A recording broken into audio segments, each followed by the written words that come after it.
Asalaamu calaykum, kusoo dhawaada qisadii horarkeed igu dhacday markaan ahaa 11 jir. Aabeen ayaa nagu kariyey keynta guri aad u qurux badan laakiin xabsi ah, anigii walaashay.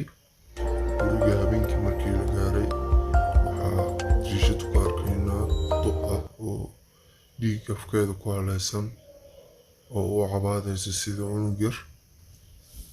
Waxaa u maleynaya inuu aabbahay iyo walaashay barankii u sameynayaan. Qolkayga ayaan soo aaday, isla naagtii ayaa ku arkay. Runtii aad ayaa u qayliyey anigoo cabsanaya, waana orday laakiin iyada way i qabatay, waana ka fara baxsaday. Musqul ayaa isku xiray, waana qayliyey laakiin walaashay way i maqli waayeen. Booliiska ayaan u wacay 911. Waxaa aad ku farxad badan ayaa ahayd inay iga soo gaareen. Naagtii waa ii shan la qabtay.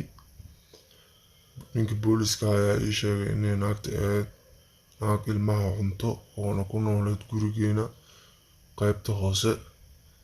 Waxaa la yaabkeed qof inayna ka warhaynin waxay ku samayn jirta guriga hoos. Waa qiso aad iyo aad u cabsi badnayd runtii.